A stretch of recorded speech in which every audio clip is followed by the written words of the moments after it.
তাড়াতাড়ি বিয়ের ব্যবস্থা করতে হবে। যে কোনো ভাবে ম্যানেজ করে বিয়েটা দিল। 2-3 বছর কাটতে না কাটতে 2-1টা ছেলে পুলের বাচ্চা কাচ্চার বাম্মা হলো। তারপরে হঠাৎ করে দেখা গেল ভালোবাসা পালিয়ে গেল। এবার রাতে বেলায় মাঝে মাঝে বায়ামাস খুঁটিতে নাটিতে সামান্য বিষয় নিয়ে ঝগড়া হয়। সেই ঝগড়া হাতাহাতি পর্যন্ত যায়। ক্রিকেট বল আর ফুটবলে পরিণত হয়। ঢিসুম ঢাসাম, ঘরের কাছ দিয়ে গেলেই শব্দ হয়। কথা ঠিক না ভুল? বলে লেগে গেছে খেল। কি হলো রে? এত ভালোবাসা ছিল, হাত কেটে রক্ত বের করেছিল, বলেছিল আই লাভ ইউ, তোমার জন্য জীবন দেব। আজ জীবন কোথায় গেল? বলো ভালোবাসা সব জানলা দিয়ে বেরিয়ে গেছে। কথা ঠিক না ভুল? বনি ইসরাইল যুগে হযরত ঈসা নবীর জামানার কথা বলছিলাম। এমন সময় দেখতে পাওয়া যায় ওই ব্যক্তি কবরের ধারে গিয়েও কাঁদছে। কয়েক বছর পর্যন্ত কাঁদছে। মানুষজন ভেবেছিল কিছুদিনের মধ্যে সে তার স্ত্রীকে হয়তো ভুলে যাবে। প্রচন্ড ভালোবাসে। স্ত্রীও ছিল খুবই সুন্দরী। ভাই আমার সেই জামানার সবচেয়ে বড় সুন্দরী নারী ছিল। স্ত্রীর থেকেও সে বেশি স্ত্রীকে, তার বউকে সে ভালোবাসত। সকলে ভেবেছিল কিছুদিনের মধ্যে হয়তো ভুলে যাবে, কিন্তু সম্ভব হলো না। প্রায় বছর খানেক, 2 বছর, 1.5 বছর, 2 বছর কাটতে চলল। তখনও পর্যন্ত প্রায় দিন সে কবরের ধারে গিয়ে বসে বসে কাঁদে। হে তরুণ যুবকেরা, ওই পথ দিয়ে যাচ্ছিলেন হযরত ঈসা রূহুল্লাহ। যেতে যেতে তিনি দাঁড়িয়ে গেলেন। কে কাঁদে কবরের ধারে? ঈসা রূহুল্লাহ বলে, এই ছেলে কেন কাঁদছো বাবা? বলে ও আমার কান্নার খবর নিয়ে তোমার লাভ নাই। তুমি কে আমি জানি না, আর আমার কান্নার খবর নিতে হবে না। ওসব কথা বাদ দাও। নিজে মনের সুখে আবার মনের দুঃখে আবার কাঁদতে লাগলো। হযরত ঈসা রূহুল্লাহ বললেন, বাবা ছেলে কেঁদো না, আমি তোমার মনের দুঃখ যন্ত্রণা দূর করার জন্যই তো বলছি। বাবা কেন কাঁদছো তুমি বলো? এমন সময় ছেলেটি কিছুটা মনে স্বস্তি পেয়ে বলল, বাবা আপনাকে তো আমি চিনি না, তবে আপনি যখন জিজ্ঞাসা করছেন তাতে যদি আমার মনের দুঃখ কিছুটা লাঘব হয়, আমি বলি আমার স্ত্রীর কবর এটা। আমার স্ত্রী ছিল আমার সেই এই এলাকার এই জামানার সবচেয়ে বড় সুন্দরী। আমার স্ত্রী এত সুন্দরী ছিল, আমি তার প্রেমেতে আসক্ত ছিলাম। সারা জীবন তাকে কোনোদিন কষ্ট দিয়ে কথা বলতাম না। সে আমাকে মনে দুঃখ দিলেও আমি দিতাম না। আমি আমার স্ত্রীকে প্রাণ দিয়ে ভালোবাসতাম, আমার জীবনের চেয়েও বেশি ভালোবাসতাম। আমার স্ত্রী মারা গেছে, আমি ভুলতে পারছি না। আজ প্রায় কয়েক বছর হয়ে গেল, আমি আমার স্ত্রীকে ভুলতে পারি না। আমি তার কবরের ধারে এসে কেঁদে কেঁদে সময় কাটাই। হযরত ঈসা রূহুল্লাহ বললেন, হে যুবক কেঁদো না, সবই তো আল্লাহর কাছ থেকে হয়েছে। আল্লাহর পক্ষ থেকে সবকিছু নির্ধারণ হয়। আল্লাহ যেটা করে বান্দার ভালোর জন্য করে। আমরা প্রাথমিক ভাবে ভাবি খারাপ, কিন্তু পরক্ষণে যদি আমরা চিন্তা করি আল্লাহ যা করেন বান্দার ভালোর জন্য করেন, এটা আমাদের ঈমান। এই বিশ্বাস যদি তুমি রাখতে পারো তুমি শান্তিতে থাকবে। যুবক বলে, হুজুর এটা কখনোই সম্ভব নয়, আমি আমার স্ত্রীকে ভুলতে পারবো না। এইভাবে আমার যতদিন জীবন চলবে আমি আমার স্ত্রীর কবরের ধারেই কাটিয়ে দেব। হে তরুণ যুবকেরা, হে আমার বন্ধুরা, হযরত ঈসা রূহুল্লাহর হৃদয়ে দয়া হলো। হযরত ঈসা রূহুল্লাহ ঠিক করলেন ওই স্ত্রীকে জিন্দা জীবিত করবেন। সেই সময় বললেন, হে যুবক তাই যদি হয় তাহলে তোমার স্ত্রীকে যদি আমি জীবিত করে দিই তুমি কি খুশি হবে? বলে আপনি আবার জীবিত কেমন করে করতে পারেন? সে মারা গেছে, মারা মানুষ কি কখনো জীবিত হয়? বলে দেখো বাবা, যদি আল্লাহ জীবিত করেন তুমি কি খুশি হবে? বলে নিশ্চয় আমি খুশি হয়ে যাব আমার স্ত্রীকে পেয়ে। তেমন সময় হযরত ঈসা রূহুল্লাহ 2 রাকাত নামাজ পড়লেন। নামাজ পড়ে বললেন, কুম বিইজনিল্লাহ, হে মুর্দা জিন্দা হোক আর খাড়া হো যা। বলার সঙ্গে সঙ্গে একজন আবিসিনিয়ার, একজন হাবশি, একজন আফ্রিকান, একজন নিগ্রো, একজন হাবশি গোলাম, একজন নিগ্রো গোলাম ভাই আমার উঠে জিন্দা জীবিত হয়ে ভাই আমার বসে পড়ল। তার শরীর থেকে আগুনের ফুলকি ঝরে বেরাচ্ছে। তার শরীরটা আগুনের মধ্যে লিপ্ত ছিল। বোঝা গেল আগুন থেকে উঠেছে, সারা শরীর দিয়ে আগুন ঝরছে। হে তরুণ যুবকেরা, হে আমার বন্ধুরা, এমন সময় ওই নিগ্রো হাবশি গোলাম উঠেই বলল, আশহাদু আন্না, আমি সাক্ষী দিচ্ছি লা ইলাহা ইল্লাল্লাহ ঈসা রূহুল্লাহ, এ কথা সাক্ষী দেওয়ার সঙ্গে সঙ্গে তার শরীরের আগুনটা শরীর থেকে মিলিয়ে গেল। ভাই আমার, দোস্ত আমার, হযরতে ঈসা রূহুল্লাহ বললেন, হে যুবক, তুমি যে বলেছিলে তোমার স্ত্রীর কবর, এটা তোমার স্ত্রীর কবর বলেছিলেন, কিন্তু কবর থেকে তো বের হয়ে এলো একজন নিগ্রো, একজন ভাই আমার ওই কি বলে হাবশি চেহারার একজন মানুষ, একজন গোলাম বের হয়ে এলো। আর সে এসেতে কলেমা পড়ল। এই কলেমা পড়ার কারণে আমার আল্লাহ তার কবরের আযাবকে মাফ করে দিল। হে জওয়ান যুবকেরা, সেই সময় যুবক বলল, হুজুর আপনি সেই ঈসা রূহুল্লাহ? বলে, হ্যাঁ বাবা, আমি সেই ঈসা রূহুল্লাহ। আল্লাহ আপনার অনেক ক্ষমতা দিয়েছে, আমি নাম শুনেছি। হুজুর গো, এটা আমার স্ত্রীর কবর নয়, আমার স্ত্রীর কবর হচ্ছে পাশেরটা। আল্লাহর নবী, আল্লাহর রাসূল সেই সময় নিগ্রোকে, ওই হাবশিকে অর্ডার করলেন, যাও তুমি তোমার কবরে গিয়ে চলে যাও, কবরে গিয়ে আরামের সঙ্গে চিরনিদ্রায় শায়িত থাকো। হে তরুণ যুবকেরা, আল্লাহর কুদরতি ক্ষমতা, ওই হাবশি আবার কবরের মধ্যে চিরনিদ্রায় শায়িত হওয়ার জন্য কবরে ঢুকে গেল। আল্লাহর নবী হযরত ঈসা রূহুল্লাহ পাশের কবরটার কাছে গিয়ে বললেন, হে যুবকের স্ত্রী, কুম বিইজনিল্লাহ। বলার সঙ্গে সঙ্গে যুবকের স্ত্রী আবার কবর থেকে উঠে ভাই আমার নিজে আস্তে আস্তে উঠে বসে বলল। যুবকের কবর, স্ত্রীর কবরটা শান্তির জায়গা ছিল, কারণ সে ছিল ঈমানদার। ওই হাবশি জীবনে অনেক গুনাহ করেছিল, ওই হাবশি জেনা ব্যভিচারে লিপ্ত ছিল, ওই হাবশি আল্লাহ এবং রাসূলের নির্দেশের বিরুদ্ধে ছিল। ওর কবরটা ছিল জাহান্নামের টুকরা, আগুনের কুণ্ড। কিন্তু ও যখন উঠল, ঈসা নবীকে পেল, ঈসা নবীকে সাক্ষী দিল, নবী বলে মানল, আল্লাহকে এক বলে স্বীকার করলাম। এইটুকু কথাতেই আমার আল্লাহ খুশি হয়ে তার জীবনের গুনাহ মাফ করে কবরটা জান্নাতের টুকরা বানিয়ে দিলাম। আর এদিকে এই যুবকের স্ত্রীর কবরটা ছিল জান্নাতের টুকরা, কারণ সে জীবনে বায়ামার অনেক ভালো ভালো কাজ করেছে, নামাজ ইবাদত বন্দেগী করেছিল। এরই জন্য এই যুবকের স্ত্রীর কবরটা আগে থেকেই বায়ামার স্বস্তির জায়গা ছিল। সে কবর থেকে উঠল, ওঠার পরে তার শরীর বায়ামার সেন্স আসলো, বায়ামার জ্ঞান ফিরল। সে তার স্বামীকে দেখতে পেল, তার স্বামী প্রচন্ড খুশি হয়ে গেল। স্বামীকে ঈসা রূহুল্লাহ বললেন, যাও তোমার স্ত্রীকে নিয়ে তুমি বাড়ি চলে যাও, বাড়িতে গিয়ে তুমি সুখে সংসারটা করতে লাগো। তার স্বামী আবার নতুন করে যেন প্রাণ ফিরে পেল, স্ত্রীও তার স্বামীকে পেয়ে গেল। হে তরুণ যুবকেরা, হে আমার বন্ধুরা, হে আমার মুরব্বিয়ানেরা, হযরতে ঈসা রূহুল্লাহ সেই জায়গা ছেড়ে চলে গেলেন। এমন সময় স্বামী তার স্ত্রীকে বলল, কই গো, এদিকে এসো, জানো তোমাকে আমি কতটা ভালোবেসেছি। আজ এতগুলো বছর কেটে গেছে, তবু আমি তোমাকে ভুলতে পারি না। তোমার জন্য রাত দিন কান্না করেছি, তোমাকে ছাড়া আমি তো বাঁচতে পারি নাই। আর আমি দীর্ঘদিন ধরে ঘুমাতে পারি নাই। এসো তোমার কোলেতে একটু মাথাটা রেখে আমি ঘুমাই। কিছুটা দূরেই স্ত্রী বসে পড়েছে, স্ত্রীর কোলে মাথা রেখে ওই স্বামীটা ঘুমিয়ে গেছে। হে তরুণ যুবকেরা, কিছু সময় পরেতে ওই পথ দিয়ে একজন রাজপুত্র ঘোড়ায় চড়ে যাচ্ছিল। সেই রাজপুত্র এসে সেখানে দাঁড়িয়ে গেছে। এত সুন্দরী নারীকে দেখে সেই রাজপুত্র আর এগোতে পারে না, সেখানে দাঁড়িয়ে গেল। চোখের ইশারা করলো, চলো আমার সঙ্গে চলে চলো, তোমাকে রাজ হালতে রাখবো। ওই ফকিরের সঙ্গে থেকে তোমার কি লাভ বাবা? হে তরুণ যুবকেরা, এমন সময় ওই মহিলা, সেই সময় দেখতে পাওয়া যায় নিজের স্বামীকে, ঘুমন্ত স্বামীকে মাথাটা নিচে নামিয়ে দিয়ে রাজপুত্রের ঘোড়ার সঙ্গে চলে গেল, রাজ দরবারে পৌঁছে গেল, রাজ রানী হয়ে থাকতে লাগলো।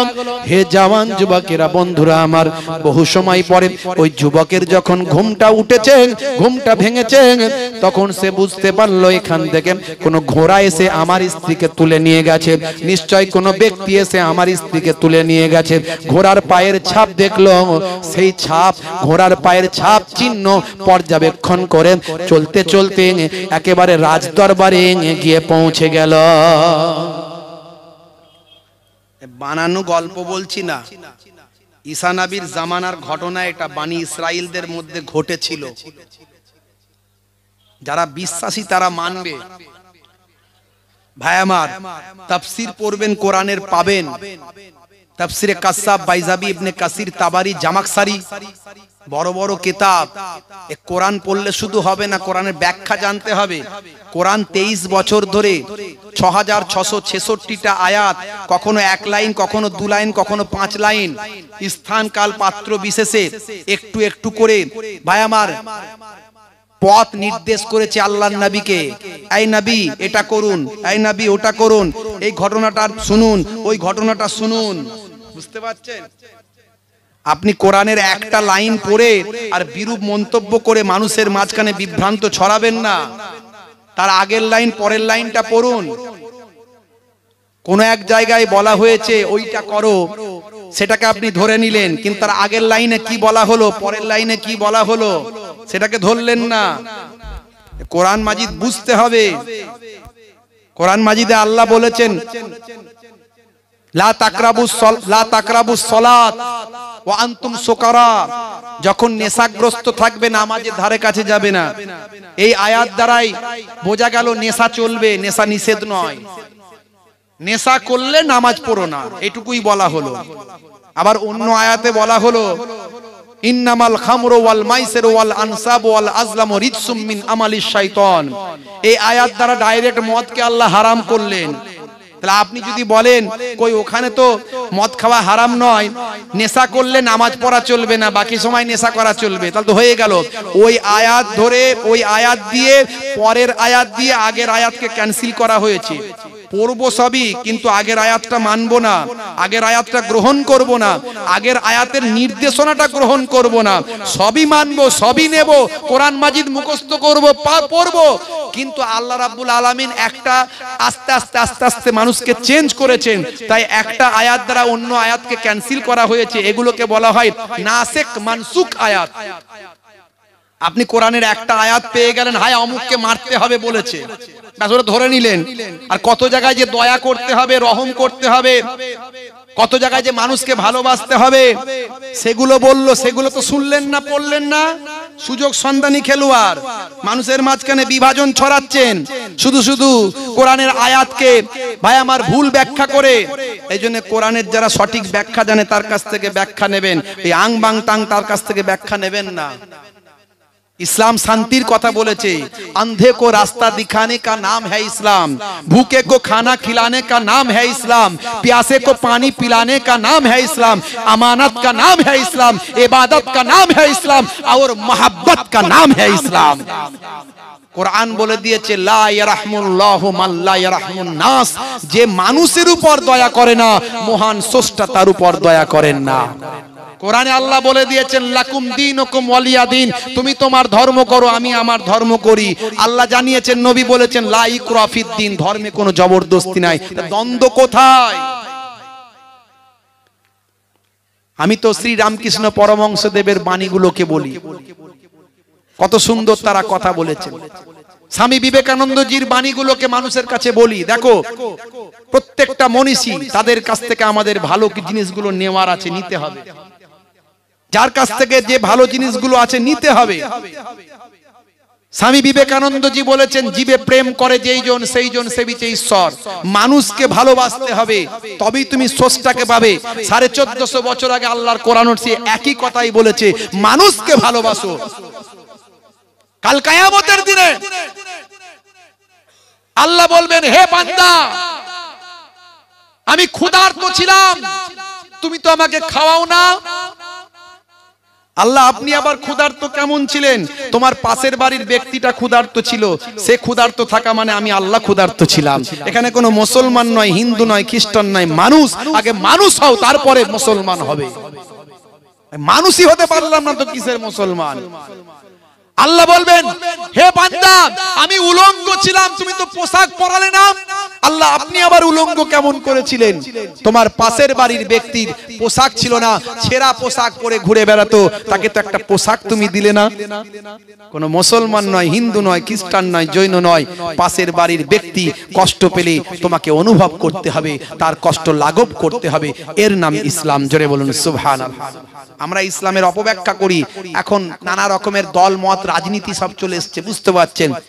এইসব রাজনীতির নেতারা মানুষে মানুষে মারামারি করে, সেই শকুনের বাচ্চা বলছে, শকুনির বাচ্চা বলছে মাগো অনেকদিন গরুর মাংস খেলাম আর ছাগলের গোশত খেলাম, ভেড়ার গোশত খেলাম, একটু মানুষের গোশত টেস্ট করে দেখতে চাই। মাকে বলছে, মা বলছে পাগল হয়েছিস নাকি? মানুষের মাংস মানুষের গোশত কি ভাগাড়ে পাওয়া যায় নাকি? ও হয় মারা গেলে শ্মশানে পুড়িয়ে দেয় আর নালে কবরে ঢুকিয়ে দেয়। তখন বাপ শকুনিটা বলছে কোনো চিন্তা নাই, ব্যবস্থা করছি। কি ব্যবস্থা করবে? দেখো না কি করি। গরুর গোশত নিয়ে গিয়ে, টুকরো নিয়ে গিয়ে মুখে করে মন্দিরে ফেলে দিল, আর ভাই আমার শুকরের গোশত মুখে করে নিয়ে এসে মসজিদে ফেলে দিল। সকালবেলা ঢিসুম ঢাসাম শুরু হয়ে গেল, কত ডেড বডি পড়ে গেল। এবার ছেলেকে বলছে কার মাংস খাবি খা। বুঝতে পারছেন কথা? হ্যাঁ, এই যে শুকুনির জাতগুলো সব আছে, তারা চাইছে সব সময় আমাদের সাবধান থাকতে হবে, তাদের ফাঁদে পা দিলে চলবে না। তারা ফাঁদ তৈরি করে, ফাঁদটাই পা দিলে চলবে না। দেখবেন আমাদের কোরআনকে ছিঁড়ে দিচ্ছে। আপনি রেগে আগুন, এই রাস্তায় নামতে হবে, আগুন জ্বালাতে হবে, পথ অবরোধ করতে হবে, এই করতে হবে, এই পুড়িয়ে দিতে হবে। এটাই তো তারা চায়। আপনি পুড়িয়ে দেন, আপনি পথে নামুন, আপনি মারপিট করুন, তারা তাদের কামিয়াব হয়ে যাবে, তারা তাদের দলটাকে ঠিক করে ফেলবে, তারা রাজনীতির অঙ্কটা কষে ফেলবে। এটাই তারা চায়। আপনার কাজ কি তাহলে? হুজুর আপনি কি বলছেন আমাদের কোরআন পুড়িয়ে দিলে আমাদের নবীর বিরুদ্ধে ষড়যন্ত্র কিচ্ছু করবে না? করবে। কি করবেন? এলাকার গণ্যমান্য 10 জনকে পাঠাবেন থানায়। আপনারা কেউ যাবেন না, যে যার গ্রামেই থাকবেন। 10 জনকে পাঠাবেন থানায়, তারা গিয়ে ডেপুটেশন দেবে, কমপ্লেন করবে। সেখানে না হলে এসপির কাছে যাবে, সেখানে না হলে হাইকোর্টে যাবে, মামলা করবে। ভাই আমার, সমাজের গণ্যমান্য ব্যক্তিদেরকে দিয়ে ব্যবস্থা নেবে, আইনের পথে চলবে, আইন হাতে তুলে নেবেন না। আজও আমার এই রাজ্য অনেক শান্তির রাজ্য, রামকৃষ্ণের রাজ্য, বিবেকানন্দের দেশ, বিবেকানন্দের বাংলা, রামকৃষ্ণের বাংলা, ভাই আমার স্বামীজির বাংলা। এই বাংলা ফুরফুরার পীর মুজাদ্দুজ্জামানের বাংলা। এখনো এখানে আমাদের পুলিশ প্রশাসন, আইন ব্যবস্থা অনেক অনেক ভাই আমার ভালো কাজ করে। এখানে অন্যান্য রাজ্যের থেকে আমার রাজ্য অনেক উন্নত এবং অনেক শান্তিদায়ক। তাই ফাঁদ কিন্তু তারা পাতার চেষ্টা করবে। আমাকে আপনাকে সঠিকভাবে চলতে হবে। বাবা মার ইসলাম বুঝতে হবে, রাসূলের সুন্নাত, রাসূলের তরিকা জানতে হবে। হে তরুণ যুবকেরা, খুবই সংক্ষেপ করে বলি, ছোট করে। এমন সময় দেখতে পাওয়া যায় ওই ব্যক্তি, বনি ইসরাইল যুগের ওই ব্যক্তি ঘুম থেকে উঠলো। ঘুম থেকে উঠে বাবা ভাই আমার চলে গেল, পৌঁছে গেল রাজদরবারে। রাজদরবারে যাবার পরে এমন সময় দেখতে পাওয়া যায় রাজদরবারে রাজরানী হয়ে ভাই আমার ওই যুবতী নারী, ওই মহিলা সুন্দরী নারী ভাই আমার রাজপুত্রের পাশে দাঁড়িয়ে আছেন। সেই যুবক গিয়ে বলে, হে রাজপুত্র, এই যে মহিলা রাজরানী হয়ে দাঁড়িয়ে আছে, এটা হলো আমার স্ত্রী, এটা আমার স্ত্রী, এটা আমার বউ, আপনি কেন এখানে নিয়ে আসছেন? এই যে তাদের মধ্যে এই ঘটনা ঘটলো, ভাইরা আমার, এই সব কিছুর কারণ আজকেও দেখবেন মানুষ চিটিংবাজি করে, ধাপ্পাবাজি করে, অন্যের মাল হরণ করে, অন্যের সম্পদ লুটে নেয়। আয়াতুল মুনাফিকি সালাসাতুন, আল্লাহর নবী বলেন মুনাফিকের চিহ্ন হলো 3টে। কটা? ইজা হাদাসা কাযাবা, যখন কথা বলবে মিথ্যা কথা বলবেন। ওয়াইজা ওয়াদা আখলাফা, ওয়াদা করলে খেলাফ করবেন। ওয়াইজা উতুমিনা খানা, আর আমানতের খেয়ানত করবে। ওই মহিলা, তার স্বামী তার জন্য আমানত ছিল, সেই আমানতের সে খেয়ানত করেছিল, লোভে পড়েছিল। হে যুবকেরা, হে তরুণেরা, হে আমার বন্ধুরা, শুনে রেখে দেন। এরই জন্য বলি, আল্লাহ এবং রাসূলের পথে চলুন। ভাই আমার, দোস্ত আমার, নামাজটা পড়ুন, নামাজ ছাড়বেন না। ঈসা নবী কি করেছিলেন আমি বলছি, তার আগে বলে দিই, সবচেয়ে বড় ইবাদত নামাজ। নামাজ পড়লে অন্যায় থেকে দূরে থাকতে পারবেন। নামাজ যদি আপনি পড়েন, আমার আল্লাহ কোরআন মাজিদে বলছেন ইন্নাস সালাতা তানহা আনিল ফাহশাই ওয়াল মুনকার, নিশ্চয় নামাজ তোমাকে অশ্লীলতা অন্যায় থেকে দূরে সরিয়ে দেবে। তুমি নামাজের মধ্যে যদি থাকো, হে তরুণ যুবকেরা, হে আমার বন্ধুরা, আপনি নামাজ যদি পড়েন, আমার আল্লাহ আপনাকে বিপদ আপদ মুসিবত থেকে আপনাকে বাঁচিয়ে দেবেন। সেই নামাজের সময় যখন হয়, নামাজের মধ্যেও বিজ্ঞান আছে, ব্যায়াম আছে, ভাই আমার সায়েন্স আছে। নামাজ যদি আপনি পড়েন, ওযু করবেন, আপনি যখন ওযু করবেন আপনার মন শরীর শান্ত হবে। আপনি যখন ওযু করবেন আপনার শরীরটা সুস্থতা অনুভব করবেন, একটা শরীরের মধ্যে নতুন করে প্রাণ ফিরে পাবেন। আর 5 ওয়াক্ত নামাজ, এর মধ্যে ভালো ব্যায়াম আর কিছু হতে পারে না। আর নামাজ পড়বেন, আল্লাহর সঙ্গে বান্দার যোগাযোগ হবে। হে তরুণ যুবকেরা, আল্লাহ বলছেন বান্দারে, যদি তুমি নামাজ পড়ো, আমি আল্লাহ তোমাকে কামিয়াবি দেব। তুমি কামিয়াবি পেতে চাও, সফলতা লাভ করতে চাও, সাফল্য অর্জন করতে চাও, শিক্ষায় সফলতা পেতে চাও, সফলতা দেওয়ার মালিককে। অনেক পড়াশোনা করলেন কিন্তু চাকরি পাচ্ছেন না, এটা তো আর আপনাকে কেউ জোর করে নিতে পারবেন না। আপনার তখন আপনি বলবেন আমার ভাগ্যে নাই, এই ভাগ্য পাল্টানোর মালিককে। অনেক চাষ করলেন কিন্তু ফসলটা ভালো হলো না, বিভিন্ন রকম অসুবিধা হলো, বলে আমার ভাগ্যে নাই, ভাগ্য পাল্টানোর মালিককে। আল্লাহ বলছেন নামাজ পড়ো, তোমার ভাগ্যটা আমি ভালো করে দেব, তাকদীরটা ভালো করে দেব। মুয়াজ্জিনকে বলছেন আল্লাহ, বলো মুয়াজ্জিনকে বলে, হে মুয়াজ্জিন তুমি নামাজের দিকে ডাকো। হাইয়া আলাস সালাহ,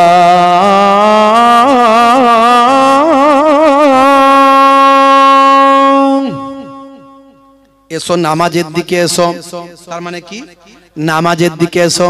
নামাজে এলে আল্লাহ বলছেন মুয়াজ্জিনকে, হে মুয়াজ্জিন বলে দাও নামাজে এলে কি পাবে। এবার মুয়াজ্জিন বলছে হাইয়া আলাল ফালাহ,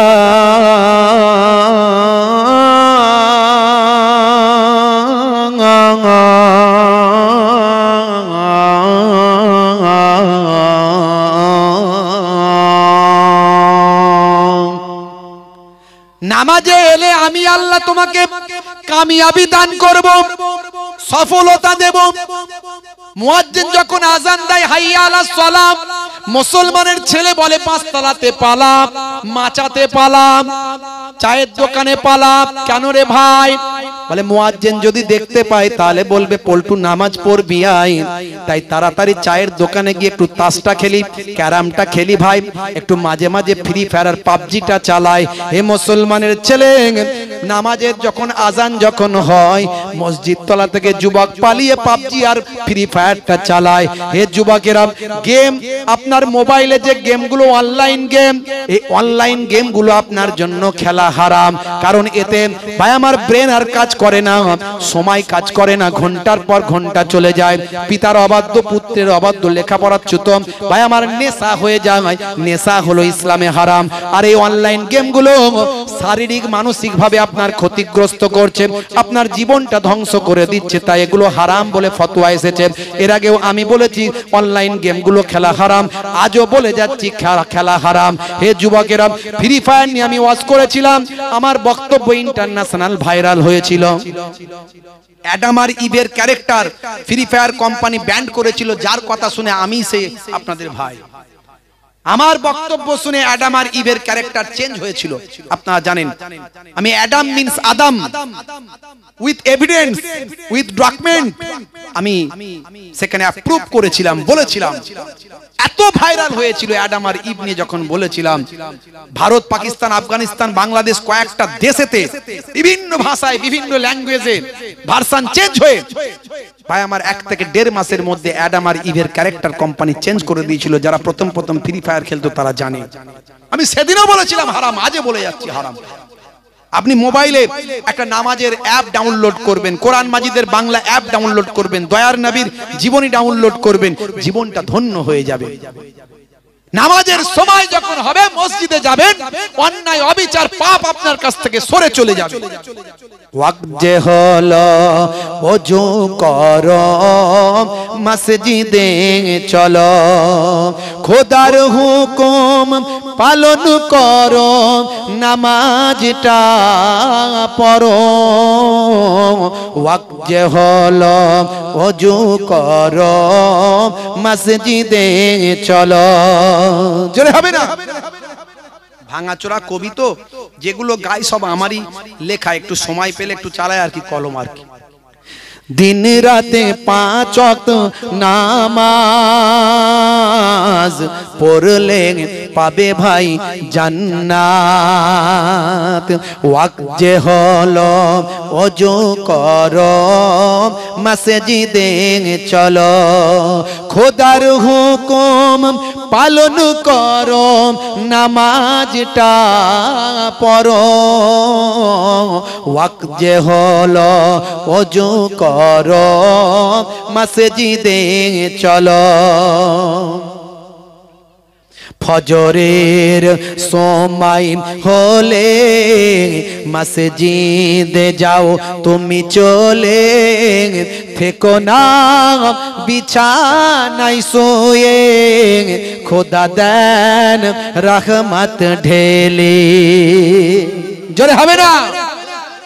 জোহরের ওয়াক্তটা হলে কাজটা দাও তুমি ছেড়ে, কিছু সময় দাও নামাজে, সফলতা আসবে চলে। আসরের ওয়াক্তটা হলে অপচয় সময় না করে, মসজিদে যাও তুমি চলে, আমল নামা ডান হাতে পাবে। জোরে হবে না? আর জোরে হবে না?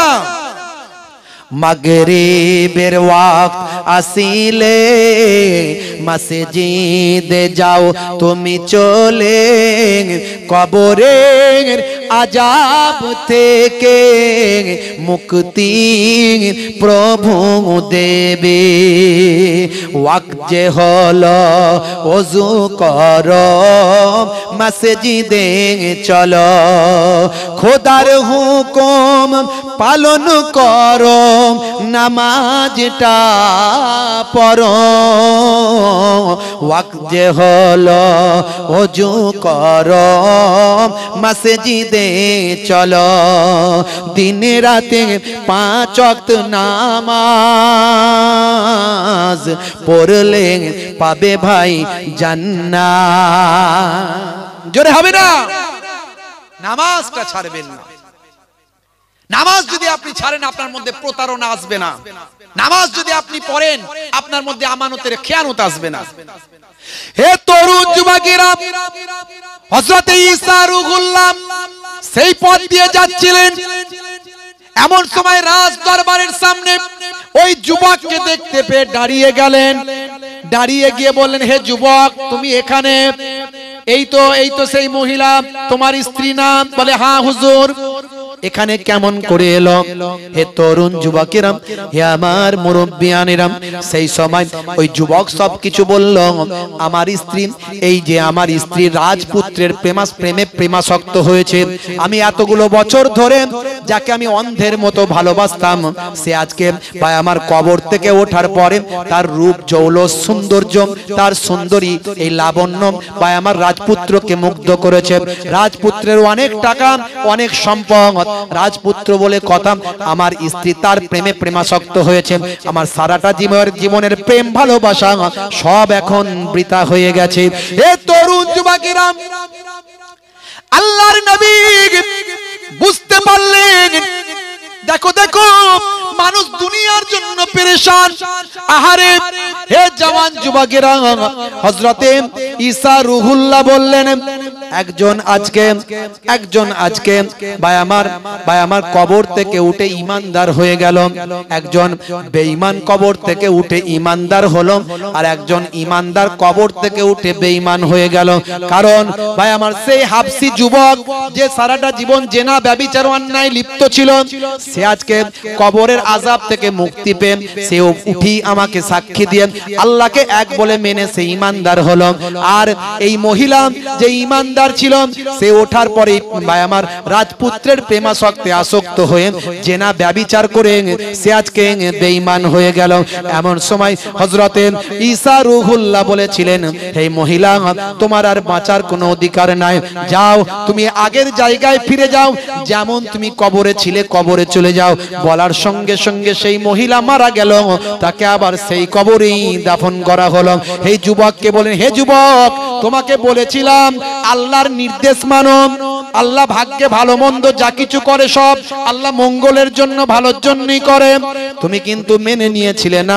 তুমি জানো না মারা যাওয়ার কিছুদিন আগেই এই তোমার স্ত্রী ওই রাজপুত্রের প্রেমে প্রেমাসক্ত ছিল।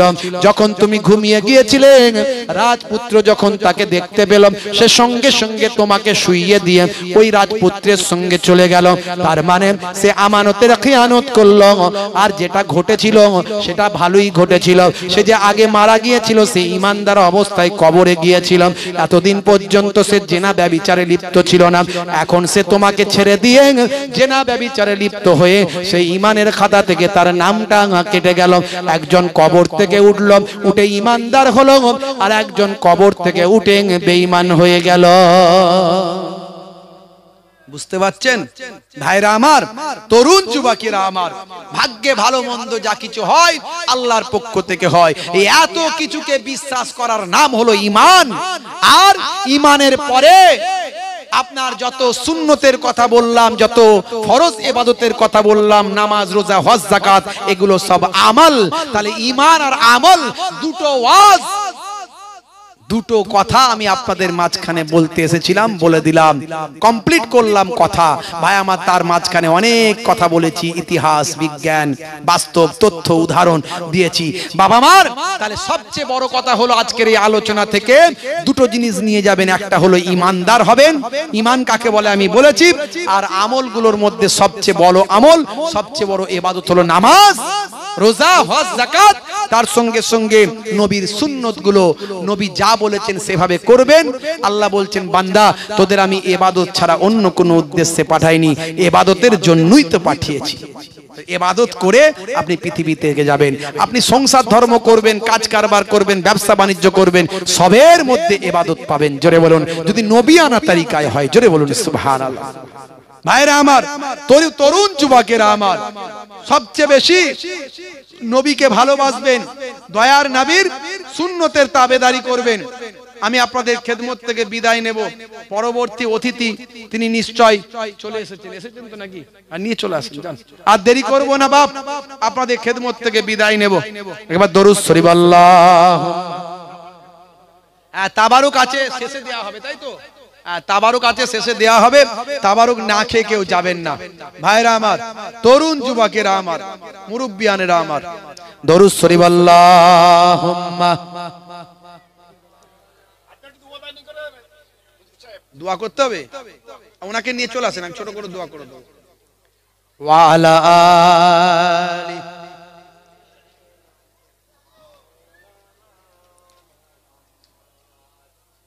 মানুষ বানালে প্রভু, দিলে মানুষ সম্মান, হাসরের ময়দানে করোনা গো অপমান। প্রভু হাসরের ময়দানে করোনা গো অপমান। মানুষ বানালে প্রভু, দিলে মানুষ সম্মান, হাসরের ময়দানে করোনা গো অপমান। প্রভু হাসরের ময়দানে করোনা গো অপমান। আজকের যুগটা কোথায় যে নেমেছে, তা আমাদের কি মনেতে জেগেছে। কোথায় গেলে ওই শান্তি পাওয়া যায়, সে আলোচনাতে সবাই যে মেতেছে। দেখো আজ দুনিয়ায় কি সব চলছে, মদ জুয়া গানেতে মুসলিম নাচছে। হে আমার ইসলামী ভাই, হে আমার ইসলামী ভাই, হে আমার ইসলামী ভাই, হে আমার ইসলামী ভাই আল্লাহুম্মা সাল্লি আলা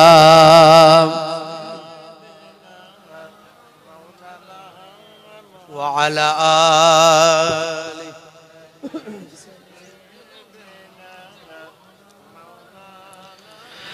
নামাজ ছেড়েছেন ধর্ম ভুলেছেন সিগারেট শুধু নয় মদ তারা চুমেছে কথা ঠিক না ভুল বলেন মুসলমানের ছেলে এখন নামাজ তো ছেড়ে দিয়েছে রাসূলের সুন্নত তো ভুলে গেছে দেখবেন শাহরুখ খান সলমান খানের ভক্ত হয়েছে বড় বড় হাইব্রিড সিগারেট চালাচ্ছে আবার মাঝে মাঝে লাল পানিও ঢালছে আছে না নাই হ্যাঁ আর নাম বললে বলে আমি পাক্কা মুসলমান কথা ঠিক না ভুল গরুর গোশত খাই মিলাদুন নবীতে যাই হ্যাঁ মুসলমানের ছেলে গরুর গোশত খাই মিলাদুন নবীতে যায় আবার রাতের বেলা লুকিয়ে লুকিয়ে লাল পানিও চালায় আছে না নাই নামাজ ছেড়েছে ধর্ম ভুলেছে সিগারেট শুধু নয় মদ তারা চুমেছে কোথা গেল সেই দিন হযরত ওমরের হুঙ্কার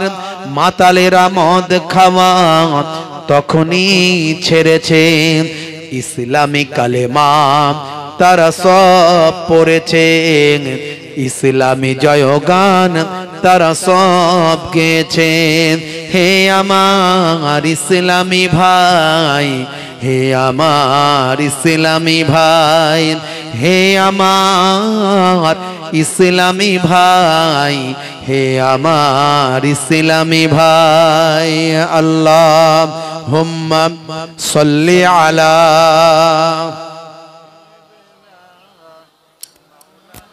ওয়া আলা আলি সাইয়্যিদিনা রাসূল তুমি দয়ার সাগর হাবিব আল আমিন তোমার দয়ায় পূর্ণ হলো সারা পৃথিবী জোরে হবে না সুবহানাল্লাহ জোরে হবে না সুবহানাল্লাহ তোমার দয়ায় পূর্ণ হলো সারা পৃথিবী তুমি করলে দুঃখ মোচন দুঃখী মহিলাদের তুমি দিলে অধিকার ফিরিয়ে তাদের তুমি করলে দুঃখ মোচন দুঃখী মহিলাদের তুমি দিলে অধিকার ফিরিয়ে তাদের তোমার কাছে ঋণী সবাই তোমার কাছে ঋণী সবাই আমরা প্রতিদিন তোমার দয়ায় পূর্ণ হলো সারা পৃথিবী তোমার দয়ায় পূর্ণ হলো সারা পৃথিবী আল্লাহুম্মা সাল্লি আলা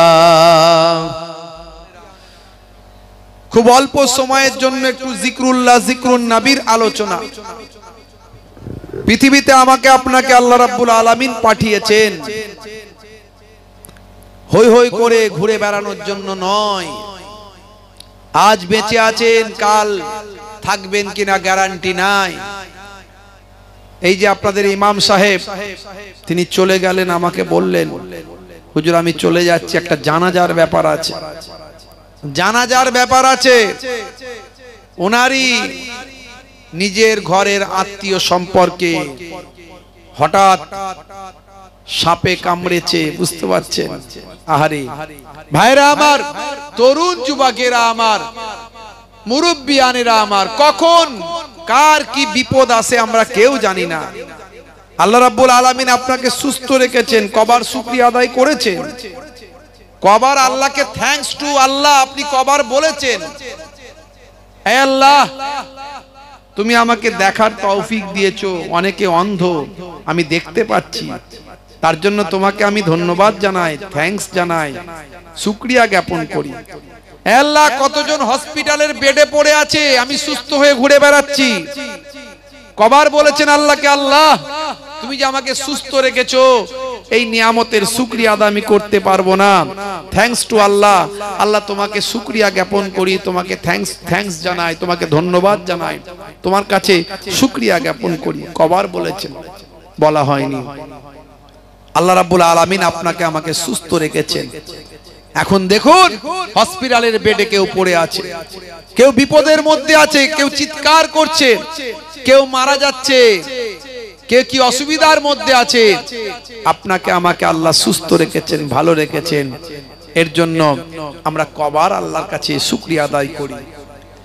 হে তরুণ যুবকেরা, হে আমার বন্ধুরা, শুনে রেখে দিন বাবা, জেনে রেখে দেন। হে মুসলমান, আপনাকে আমাকে আল্লাহ পৃথিবীর জমিনে বেকার সৃষ্টি করেন নাই। আপনাকে আমাকে সৃষ্টি করা হয়েছে, আমার আল্লাহর উদ্দেশ্য আছে। হে দুনিয়ার মানুষ, উদ্দেশ্য হলো আল্লাহর দুটো। কি উদ্দেশ্য? বান্দা তোরা আমি আল্লাহকে বিশ্বাস করবি, মানবি, আমি আল্লাহকে এক বলে মানবি, লা শারীকা লাহু, তার কোনো শরীক নাই।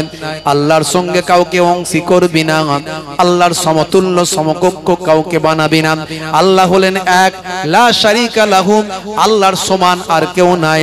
আল্লাহর কোনো ছেলে নাই, আল্লাহর কোনো সন্তান নাই, আল্লাহর কেউ বাপ নাই, আল্লাহর কোনো কন্যা নাই, আল্লাহর কোনো বংশ নাই। আমার আল্লাহ হলেন এক। আল্লাহর ডেফিনেশন আল্লাহ কোরআন মাজিদের মধ্যে দিয়েছেন, সেই আল্লাহ ইজ ওয়ান, আল্লাহ is one whom all depend, he begets not, not is he begotten, and none is like him. Qul huwallahu ahad, Allahus samad, lam yalid wa lam yulad wa lam yakul lahu kufuwan ahad। হে তরুণ যুবকেরা, বান্দারে শুনে রেখে দে, তোরা আমি আল্লাহকে এক বলে বিশ্বাস করবি, ঈমানটা ঠিক করবি। ঈমান মানে হলো বিশ্বাস। ভালো করে ওয়াজটা শুনে রাখুন, সকালে আলোচনা করবেন। এত টাকা পয়সা খরচা করলেন, কেন করেছেন? এটা কি শুধু একটা অনুষ্ঠান নাকি উৎসব? এটা কি একটা আনন্দ করার জায়গা? জালসা দেয়া মানে নাগরদোলনা চাপার জায়গা নয় ভাই আমার। এখানে ওই কি বলে, আপনার ছেলেরা সব ফুর্তি করে, আনন্দ করে, ওই যে ড্যান্সিং মেশিন যে সমস্ত লাগায় এখানে ভাই আমার, বাচ্চারা লাফালাফি করে, এসব করার জায়গা নয়। জিকরুল্লাহ, জিকরুন নবীর মাহফিল যেখানে হয়, কোরআন এবং হাদিসের আলোচনা হবে। কোরআন কি জানেন বাবা? কোরআন হলো আল্লাহর বাণী। পৃথিবীর বুকে কোরআন মাজিদ 1450 বছর ধরে একটা কিতাব, only one book in the world, সারা পৃথিবীর বুকে একটাই কিতাব, এক্সেপশন ব্যতিক্রম, যে কিতাবের কোনো রাইটার নাই, কোনো লেখক নাই, কোনো লেখকের নাম আপনি কোনো ওই বইতে পাবেন না। হে তরুণ যুবকেরা, 1450 বছর ধরে একটা লাইন, একটা অক্ষরকেও পরিবর্তন করার কারো হিম্মত হয় না। কত নেতা মহানেতা, কত বাদশা রাজা, কত বড় বড় ভাই আমার শিক্ষিত বুদ্ধিজীবী, কত জালেম বাদশা, কত ভাই আমার বিচক্ষণ ব্যক্তি পৃথিবীতে এসেছে, কোরআন মাজিদকে বদলানোর চেষ্টা করেছেন, সে নিজেই বদলে গিয়ে কোরআনের ভক্ত শিষ্য হয়ে গিয়েছে। সেই কোরআনের মাহফিল এটা। আল্লাহ বলছেন বান্দারে শুনে রেখে দে, নাহানু নাযালনা যিকরা ওয়া ইন্না লাহু লাহাফিজুন। এই কোরআন মাজিদ আমি আল্লাহ নাজিল করেছি, আর এর হেফাজতের দায়িত্বটাও আমি আল্লাহ গ্রহণ করেছি। হে দুনিয়ার মানুষ শুনে রেখে দাও, কোরআন মাজিদকে ধ্বংস করতে কেউ পারবে না। পৃথিবীতে অনেকেই চেষ্টা করেছে, পারেনি বাবা। কোরআন মাজিদকে অনেকে বিলুপ্ত করতে চেয়েছে, পারেনি। কোরআন মাজিদ অনেককে পুড়িয়ে দিয়েছে, কিন্তু একটা দুটো কোরআন মাজিদ পুড়িয়েছে, তারা নিজেরা ধ্বংস হয়েছে। পৃথিবীর বুক থেকে কোরআন মাজিদ হারিয়ে যায়নি। সমস্ত কোরআন মাজিদ গুলোকেও নিয়ে গিয়ে যদি পুড়িয়ে দেওয়া হয়, পৃথিবীর জমিন থেকে কোরআন মাজিদ শেষ হয়ে যাবে না। কারণ পৃথিবীর বুকে কোটি কোটি হাফেজে কোরআন আছে, তারা পরের দিন আবার কোরআন মাজিদ লিপিবদ্ধ করবে। একজন হিন্দু কবি, এর আগে আমি বলেছি, বাংলাদেশের হিন্দু কবি, তিনি মিস্টার টেরি জোন্সকে চ্যালেঞ্জ করে বলেছিলেন, আপনি ঈদের দিনে কোরআন মাজিদ পড়াবেন বলেছেন, কিন্তু কটা কোরআন মাজিদ পড়াবেন? আপনি কোরআন মাজিদ পড়িয়ে কিছু করতে পারবেন না। আপনি অন্যের ধর্মকে অসম্মান করতে গিয়ে নিজের ধর্মকেই অসম্মান করছেন। যে অন্যের ধর্মকে অসম্মান করে সে আলটিমেটলি নিজের ধর্মকেই অসম্মান করে। কারণ ধর্ম হলো ভালোবাসার জিনিস, আবেগের জিনিস, জোর করে ধর্ম পালন হয় না। তো অন্যের ধর্মকে কোনোদিন খারাপ বলবেন না। কোরআন মাজিদ বলে দিয়েছে, লাকুম দীনুকুম ওয়ালিয়া দিন, তোমার ধর্ম তোমার কাছে, তার ধর্ম তার কাছে। বলা হয়েছে লা ইকরাহা ফিদ্দীন, ধর্মে কোনো জবরদস্তি নাই, জোর করে ধর্ম হয় না। হে মিস্টার টেরি জোন্স, আপনি শুধু শুধু কোরআনের পেছনে লেগে আছেন, নবীর পেছনে লেগে আছেন। আসলে আপনি নিজেরই ক্ষতি করছেন, নিজের ধর্মের ক্ষতি করছেন। যত আপনি কোরআনের বিরুদ্ধে লাগবেন, রাসূলের বিরুদ্ধে লাগবেন, তত মানুষের আগ্রহ জন্মাবে কোরআন নিয়ে গবেষণা করার, রাসূল নিয়ে গবেষণা করার। আর যারা কোরআন এবং রাসূল নিয়ে একবার গবেষণা করবে, তারা কোরআন এবং রাসূলের ভক্ত হয়ে যাবে। যদি আগুন লেগে ধ্বংস হয়ে যায়, ধ্বংস হয়ে যায়। কবিতাটা গেয়েছেন হিন্দু কবি, এক হিন্দু কবি, আমার এক ভাই, নাম হলো mister Nakul Kumar Biswas. Internet search করবেন, পাবেন। যদি আগুন লেগে ধ্বংস হয়ে যায় পৃথিবীর সব বইয়ের দোকান, তবু বিশ্ব থেকে হারাবে না পবিত্র কোরআন। জোরে হবে না? জোরে হবে না? করবে কেমন করে কোরআন ধ্বংস আগুনের তেজ, করবে কেমন করে কোরআন ধ্বংস আগুনের তেজ। আছে বিশ্বে ভরা অগণিত কোরআনে হাফেজ, তারা ছাপি আসমানি গ্রন্থ, তারা ছাপি আসমানি গ্রন্থ, বাঁচাবে ইসলামের সম্মান, তবু বিশ্ব থেকে হারাবে না পবিত্র কোরআন। জোরে হবে না? আমার আল্লাহ বলে দিয়েছেন, এই কোরআন মাজিদ আমি নাজিল করেছি, আর এই কোরআন মাজিদের হেফাজতের দায়িত্বটাও গ্রহণ করেছি। আমার আল্লাহ যারা কোরআনের দুশমন তাদেরকে চ্যালেঞ্জ করেছে, হে কোরআনের দুশমন, তোমরা যারা দুশমনি করো না, যদি পারো আমার কোরআনের আয়াতের মতো একটা আয়াত লিপিবদ্ধ করে দেখাও, একটা সূরা লিপিবদ্ধ করে দেখাও। ওয়াইন কুনতুম ফি রাইবিম মিম্মা নাযালনা আলা আবদিনা ফাআতু বিসূরাতিন মিন মিসলিহি ওয়াদউ শুহাদাআকুম মিন দুনিল্লাহি ইন কুনতুম সাদিকিন। যদি তোমরা সত্যবাদী হও। 1450 বছর আগে চ্যালেঞ্জ। কত বছর আগে? 1450 বছর। কোরআনের একটা সূরার মতো, একটা আয়াতের মতো আয়াত লিখে কেউ দেখাতে পারলো না।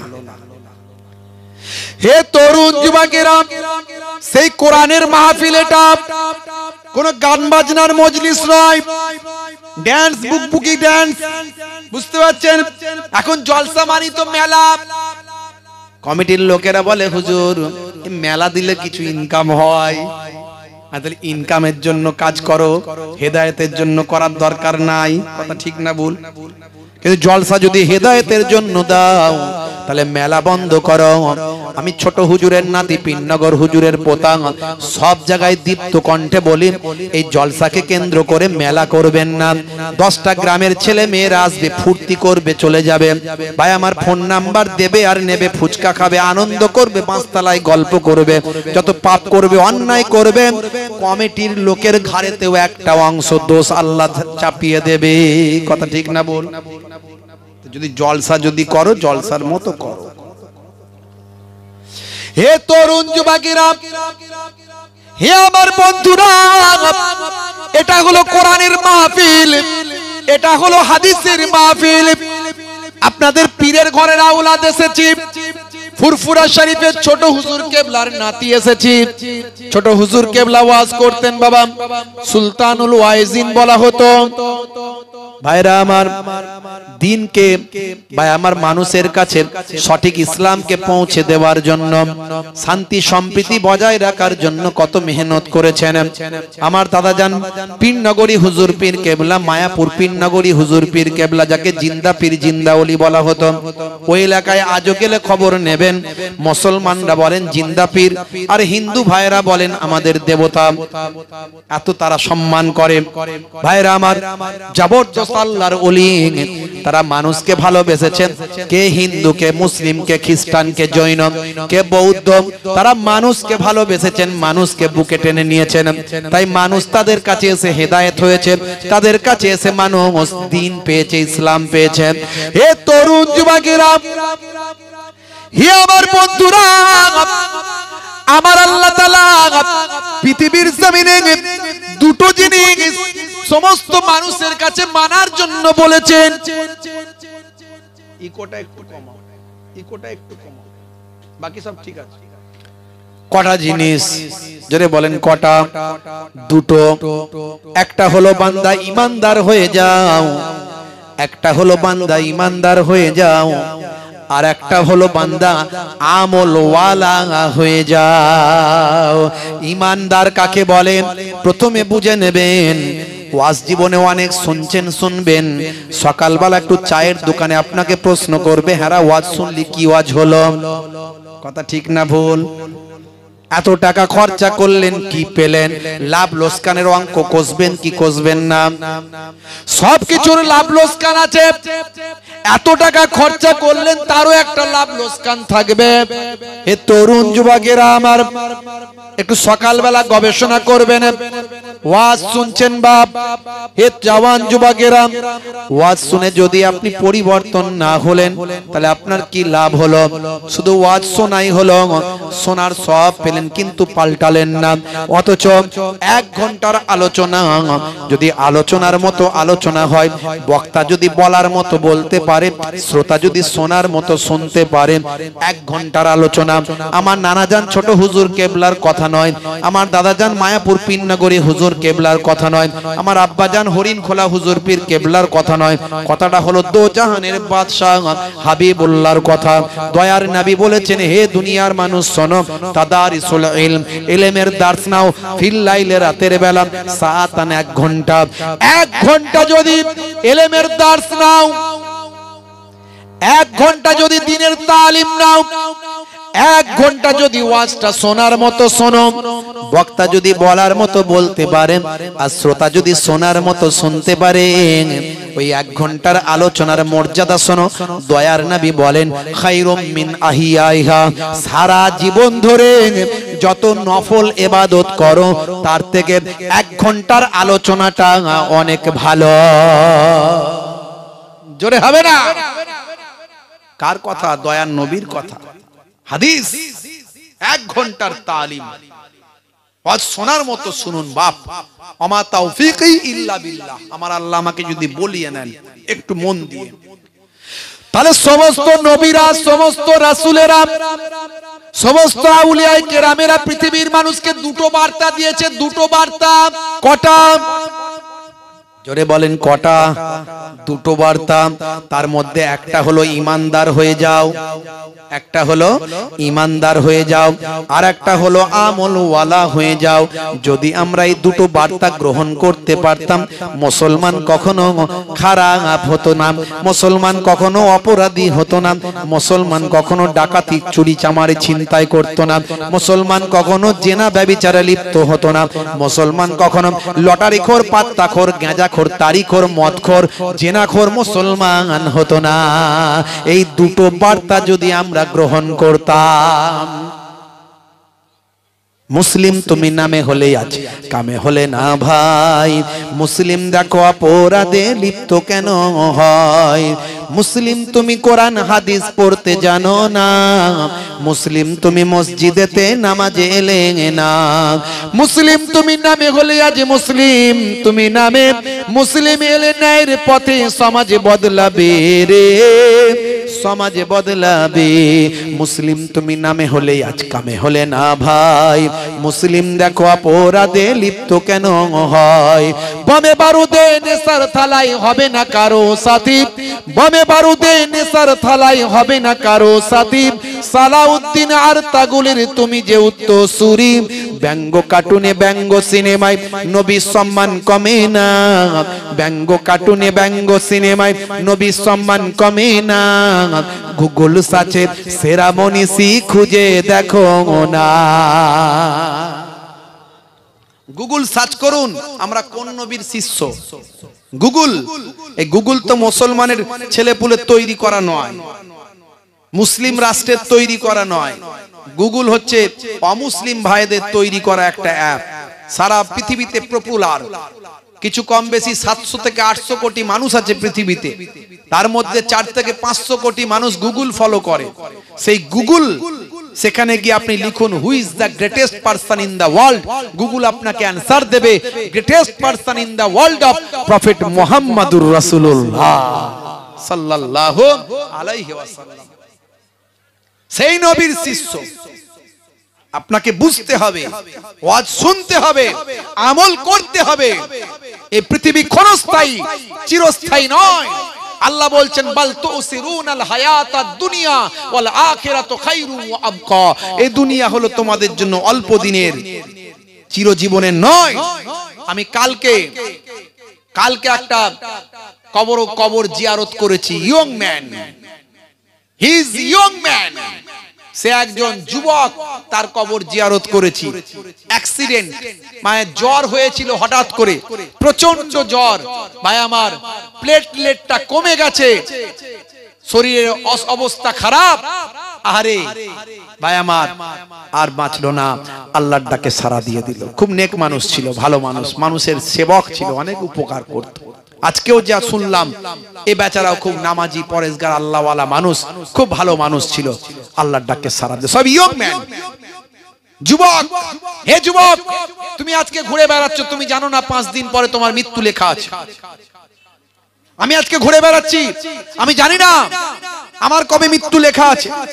যতক্ষণ বেঁচে থাকবো ততক্ষণ আল্লাহর পথে ফিরে এসো, ততক্ষণ আল্লাহর দ্বীনের পথে চলো। এবং নামাজের পাটিতে সিজদায় গিয়ে দোয়া চাও, আল্লাহ তুমি আমার হায়াত দারাজ করে দাও।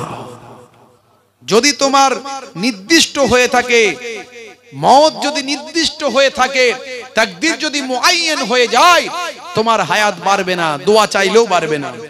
আর যদি তাকদীর অনির্দিষ্ট হয়, তাকদীর 2 প্রকার, একটা নির্দিষ্ট, একটা অনির্দিষ্ট। কিছু জিনিস আছে নির্দিষ্ট হয়ে গেছে, ওর কোনো চেঞ্জ হবে না। তুমি নিজে দোয়া চাও, তোমার বাম্মা দোয়া চাক, কোন ওলি আল্লাহ দোয়া চাক, তাও হবে না। আর যে তাকদীরটা পরিবর্তনশীল, সেটা তুমি দোয়া চাইলে, তোমার বাম্মা দোয়া চাইলে, ওলি আউলিয়া পীর মুর্শিদরা দোয়া চাইলে, আর তাকদীরও লা ইয়ারুদ্দু ইল্লা বিদুয়া, তাকদীর পরিবর্তন হয় না, হলে দোয়ার দ্বারাই পরিবর্তন হয়ে যায়। তুমি সিজদায় গিয়ে, কবরে সিজদায় গিয়ে, নামাজে গিয়ে, মসজিদে গিয়ে সিজদায় গিয়ে মনে মনে বলো, আল্লাহ তুমি আমার হায়াত দারাজ করে দাও, আমার স্ত্রীর, আমার ছেলে মেয়ের হায়াত দারাজ করে দাও। আল্লাহ বড় বড় বিপদ থেকে তোমাকে কাটিয়ে তোমার স্ত্রী, ছেলে মেয়ে, আলা ওলাদ, আব্বা মায়ের হায়াতকে আল্লাহ বাড়িয়ে দেবেন। জোরে বলেন সুবহানাল্লাহ। আমরা ভাবি এগুলো চিন্তা করি না। ফুর্তিতে ঘুরে বেড়াচ্ছি, এখন বেঁচে আছি ধরাকে সরা মনে করছি। হয়েছি বাপের বেটা, মরবো একদিন, ভয় কিরে, চল এগিয়ে চল, দেখা যাবে। মিছিলের আগে 35 কেজি ওজন তিরিং তিরিং করে লাপাচ্ছে, বলছে দে ডান্ডা করে দেবো ঠান্ডা। ওরে বাপরে বাপ। আমি বলি গায়ে গোশ নাই, গোবরে চর্বি, ঠেলে দিলে উল্টে পড়ে যাবে। নাম রেখেছে হিম্মত আলী, বুঝতে পারছো? চোখে দেখতে পাইনি, নাম রেখেছে নজর আলী। গায়ের পাশে দাঁড়ানো যায় না, এত দুর্গন্ধ, নাম রেখেছে আতর আলী। মুসলমানের ছেলের নামের সঙ্গে কাজের মিল নাই। বেদানা খান তো? বেদানা, আমি বলি বেদানা। বেদানা মানে কি? বে মানে ছাড়া, দানা মানে দানা, দানা ছাড়া। কিন্তু ভাঙুন না, ভেঙে দেখুন দানা আছে না নাই, হাজার হাজার দানা। কথা ঠিক না ভুল? তাহলে নামের সঙ্গে কাজের মিল নাই। বেগুন, বেগুন খান তো নাকি? কি বলেন, বেগুন বলেন তো নাকি? হ্যাঁ, বেগুন মানে কি বাংলায়? এর অর্থ কি? বে মানে ছাড়া, গুণ মানে গুণ, গুণ ছাড়া। আর যার চুলকানি হয় খাইয়ে দিয়ে দেখুন কেমন গুণ আছে না নাই। ওরে বাপ রে বাপ, চুলকে অস্থির, মারাত্মক গুণ। তাহলে হওয়া দরকার ছিল বাগুন, করে দিয়েছি বেগুন। মুসলমান যেমন হওয়া দরকার ছিল তেমন হতে পারলাম না, ইসলামটাই বুঝলাম না, কোরআনটাই পড়লাম না, নবীর সুন্নত তরিকা জানলাম না। যদি জানতাম পৃথিবীর মানুষ আমাদের স্যালুট করত। বড় পীর সাহেবকে পৃথিবীর মানুষ স্যালুট করেছে, খাজা গরিব নওয়াজকে পৃথিবীর মানুষ স্যালুট করেছে, সাহাবায়ে কেরামদের স্যালুট করেছে।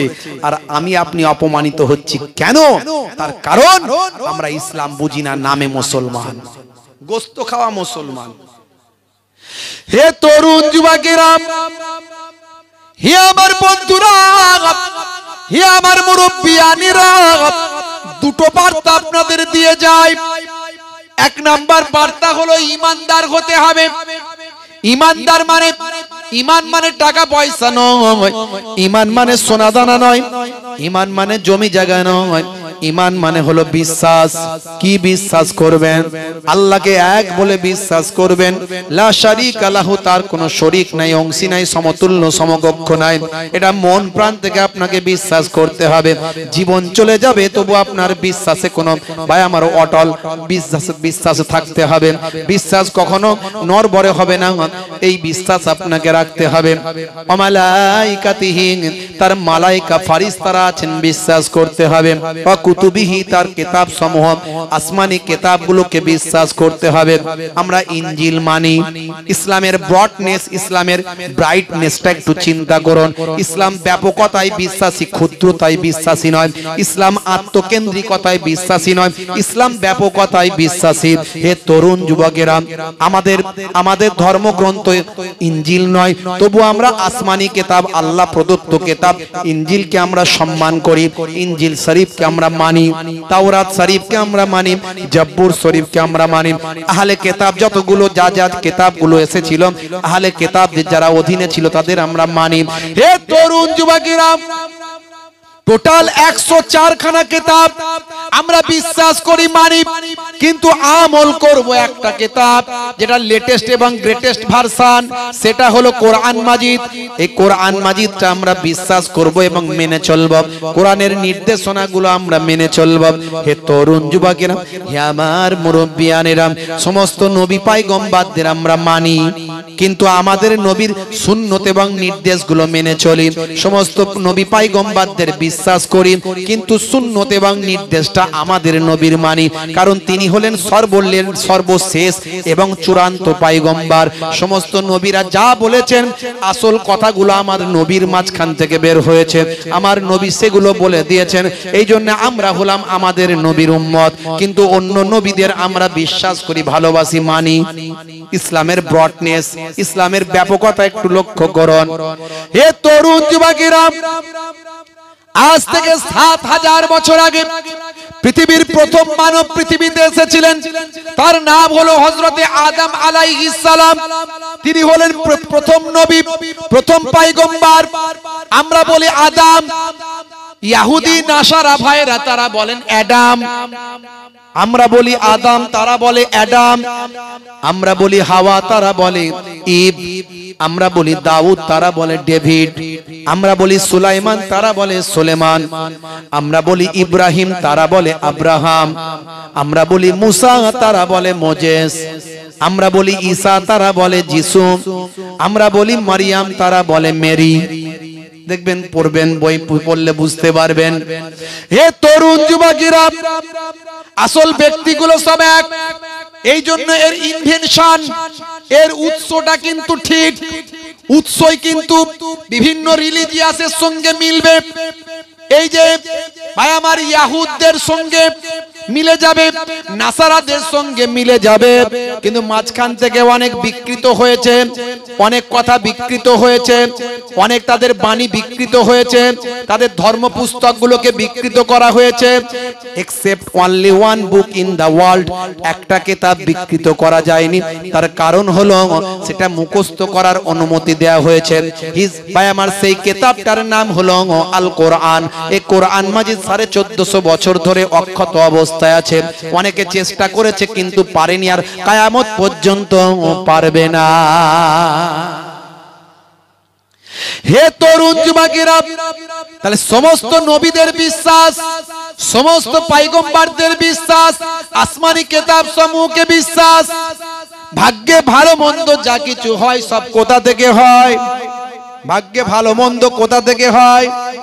ফ্রম আল্লাহ, আল্লাহর কাছ থেকে হয়। এটা আপনাকে বিশ্বাস করতে হবে। ভাগ্যে ভালো মন্দ সব আল্লাহর কাছ থেকে হয়। কোথা থেকে হয়? জোরে বলেন, কোথা থেকে হয়? আল্লাহর কাছ থেকে হয়। কথা ঠিক না ভুল? হে জওয়ান যুবকেরা, হে আমার বন্ধুরা, যা কিছু হবে আল্লাহর কাছ থেকে হবে, আপনাকে মানতে হবে, এটা আপনাকে বিশ্বাস করতে হবে। বনি ইসরাইল যুগের একটা ঘটনা চরম শিক্ষা দেয়। হযরতে ঈসা রূহুল্লাহর জামানায় একটা ঘটনা ঘটেছিল। হযরতে ঈসা রূহুল্লাহ, যাকে ভাই আমার দোস্ত আমার তারা বলে যিশু, ভাইরা আমার আমরা বলি ঈসা, তারা বলে যিশু। মুসলমান হে তরুণ যুবকেরা, বিশ্বাসে তারতম্য আছে, তাদের বিশ্বাসটা আলাদা। হযরতে ঈসা নবীকে নিয়ে আমাদের বিশ্বাস আলাদা, ঈসা নবীকে নিয়ে। তবে অনেক ক্ষেত্রে মিল আছে বাবা, অনেক ক্ষেত্রে মিল আছে। হে জওয়ান যুবকেরা, হযরতে ঈসা রূহুল্লাহকে আল্লাহ বেশ কতগুলি অলৌকিক ক্ষমতা দিয়েছিলেন। তিনি একজন পয়গম্বর। আমাদের নবীর পৃথিবীতে আসার 500 বছর আগে তিনি পৃথিবীতে এসেছিলেন। মানে আজ থেকে 2000 বছর আগে পৃথিবীর জমিনে যে পয়গম্বর এসেছিলেন তার নাম হলো হযরতে ঈসা রূহুল্লাহ। সেই হযরতে ঈসা রূহুল্লাহর জামানায় একটা ঘটনা ঘটেছিল। ঈসা নবীকে আল্লাহ ভাই আমার 4টে মুজিজা দিয়েছিলেন, অলৌকিক ক্ষমতা দিয়েছিলেন। এক নাম্বার হলো কোন মৃত কবরের ধারে গিয়ে যদি তিনি বলতেন কুম বিইজনিল্লাহ, আল্লাহর হুকুমে, আল্লাহর ইজনে উঠে দাঁড়াও, আল্লাহর নির্দেশে উঠে দাঁড়াও। মৃত কবরের পুরানো যত বছরেরই পুরানো কবর হোক না কেন, কঙ্কালসা কবর হোক না কেন, কঙ্কালসা চেহারা হোক না কেন, ভাই আমার যেমনই থাকুক না কেন, হাড় গোড় সব একত্রিত হয়ে ভাই আমার কবরবাসী কবর থেকে উঠে দাঁড়িয়ে যেত। হে তরুণ যুবকেরা, 2 নাম্বার হলো হযরতে ঈসা রূহুল্লাহ যখন কোন ব্যক্তি চোখেতে, জন্মান্ধ ব্যক্তির চোখেতে হাতটা বোলাতেন, জন্মান্ধ ব্যক্তির চোখেতে হাত বোলালে ভাইরা আমার চোখ ফিরে পেত, আল্লাহ তাকে চোখ দিতেন। এই ঘটনাগুলো অলৌকিক, এগুলো আল্লাহর দেওয়া নিয়ামত। দেখবেন অনেক সময় আল্লাহর দেওয়া অলৌকিক ঘটনা ঘটে যেগুলো আর বিজ্ঞান যেখানে শেষ হয়ে গেছে, দা এন্ডিং অফ সায়েন্স, যেখানে সায়েন্স শেষ হয়ে গেছে, তখন ডাক্তারেরা বলে দেয় স্টার্টিং অফ গড। এখান থেকে আল্লাহর নির্দেশনা, আল্লাহর হুকুম এখান থেকে শুরু হয়ে যায়। হে তরুণ যুবকেরা, হে আমার মুরব্বিয়ানিরা, তাই ডাক্তারের একটা সময় বলে দেয় যাও এবার তোমরা তোমাদের আল্লাহকে ডাকো, তোমরা তোমার প্রভুকে ডাকো, আর আমাদের হাতে কোনো ক্ষমতা নাই। হে মুসলমান, আজই পড়ছিলাম কানাডার বুকে একটা সুখী পরিবারের 4টে সন্তান। এই 4টে সন্তানের মধ্যে ডাক্তারেরা ট্রিটমেন্ট করে বলছে 3টে সন্তানের চোখ আর কয়েক বছরের মধ্যে অন্ধ হয়ে যাবে। 3টে সন্তানের একই সঙ্গে কয়েক বছরের ডিফারেন্সে 3টে সন্তান পৃথিবীর আলো আর দেখতে পাবে না। পিতামাতা অবাক হয়ে গেলেন, বলে এর কোনো ট্রিটমেন্ট নাই। এমন একটা ভাই আমার একটা এমন ব্যতিক্রমী অসুখ তাদের চোখেতে এসেছে। সেই 3টে ভাই বোনের চোখ অল্প দিনের মধ্যে অন্ধ হয়ে যাবে। পিতা ঠিক করলেন অন্ধ হওয়ার যদি হতেই হয় আমার সন্তানেরা জীবনে আর পৃথিবীর আলো দেখবে না, আমাদের সারাটা জীবনের যত ইনকাম আছে সেই ইনকাম দিয়ে সারা পৃথিবী আমাদের সন্তানদের ঘুরে ঘুরে এই কদিনের মধ্যে একটু দেখিয়ে দেব। কানাডিয়ান সেই দম্পতি তাদের 4 সন্তানকে নিয়ে সারা কানাডা ঘুরে বেরিয়েছেন, কানাডা দেখিয়েছেন, রাশিয়া দেখিয়েছেন, হে তরুণ যুবকেরা তুরস্ক দেখিয়েছেন, পৃথিবীর কতগুলো দেশে তিনি ঘুরতে নিয়ে গিয়েছেন। ভারতবর্ষেও ঘুরতে আসার পরিকল্পনা তাদের আছে। মিডিয়ার নিউজটা বললাম। হে তরুণ যুবকেরা, কিন্তু আল্লাহর প্রকৃত ওলি বান্দাদের আল্লাহ ক্ষমতা দিয়েছেন। অনেক সময় আল্লাহর ওলি বান্দাদের দোয়ায় চোখ ফিরে পেয়েছে, জবান খুলে গেছে, এগুলো হয়েছে বাবা। আমি সেসব কথাই যাচ্ছি না, নবীদের কথা বলছিলাম। হযরতে ঈসা রূহুল্লাহ, হযরতে ঈসা রূহুল্লাহ ভাই আমার, যদি কোনো জন্মান্ধ ব্যক্তির চোখেতে যদি হাত দিতেন, হাত দেওয়ার সঙ্গে সঙ্গে আল্লাহর কুদরতি ক্ষমতায় ওই ব্যক্তির চোখটা আল্লাহ খুলে দিতেন। এ তরুণ যুবকেরা, 3 নাম্বার হলো কোন কুষ্ঠরোগী মানুষ, কোন কুষ্ঠরোগী মানুষ যদি ঈসা রূহুল্লাহর কাছে আসতো, ঈসা রূহুল্লাহ কুষ্ঠরোগী মানুষের জন্য দোয়া করতেন। তার শরীরে একবার হাতটা বুলিয়ে দিতেন, দেওয়ার সঙ্গে সঙ্গে আল্লাহর কুদরতি ক্ষমতায় তার শরীরের সারা শরীরের কুষ্ঠরোগ আমার আল্লাহ ভালো করে দিতেন। আর একটা মুজিজা, হযরত ঈসা রূহুল্লাহ কোন মাটি দিয়ে যদি কোনো পাখি তৈরি করতেন, পাখি তৈরি করে তাতে তিনি রূহটা দিয়ে দিতে পারতেন। এই জন্য বলা হয় রূহুল্লাহ। ভাইরা আমার, হযরত ঈসা রূহুল্লাহ বলা হয়। তিনি ওই মাটির তৈরি পাখির ভিতরে রূহ প্রদান করে দিতেন, ওই পাখি উড়ে উড়ে চলে যেত। এ তরুণ যুবকেরা, শুধু তাই নয়, হযরত ঈসা রূহুল্লাহকে আমার আল্লাহ 5ম নাম্বার আরেকটা মুজিজা দিয়েছিলেন। কোন ভক্ত শিষ্য যদি তার বাড়িতে আসতেন, তার কাছে আসতেন, তার সঙ্গে সাক্ষাৎ করতেন, হযরত ঈসা রূহুল্লাহ বলে দিতে পারতেন তার বাড়িতে আজকে কি রান্না হয়েছে, অটোমেটিক বলে দিতেন। এতে সেই বাড়িওয়ালা ঘাবড়ে যেত, হুজুর কেমন করে বললেন? বলে আল্লাহ আমাকে জানিয়ে দিয়েছেন, এটা হলো আমার একটা মুজিজা। এই মুজিজা দেখিয়ে মানুষকে ইসলামের দিকে আহ্বান করতেন। প্রত্যেকটা নবীরা মানুষকে এই সমস্ত অলৌকিক ক্ষমতা দেখিয়ে ইসলামের পথে আহ্বান করতেন। জোরে হবে না? সমস্ত নবীরা ছিলেন মুসলমান, সমস্ত নবীরা ছিলেন কে? মুসলমান। বুঝতে পারছেন? বনি ইসরাইলদের পক্ষ ভাই আমার ভিতর থেকে অনেক নবীরা পয়গম্বর এসেছেন। কেউ কেউ বলে ইয়াহুদার বংশধর থেকে এসেছে, না, ইয়াহুদার বংশধরদের বলা হয় ইহুদি। ইয়াহুদার বংশধর থেকে কোন নবী আসেনি। যা নবী এসেছে অন্যান্য ভাইদের বংশধর থেকে এসেছে। ভাইরা আমার, ইউসুফ নবী বনিয়ামিন থেকে এসেছে বেশি। বুঝতে পারছেন? শিক্ষকের স্ত্রী ঝগড়ার সময় বলে আমাকে বেশি শেখাতে এসো না। অভিনেতার স্ত্রী ঝগড়ার সময় বলে আমার সঙ্গে নাটক করো না।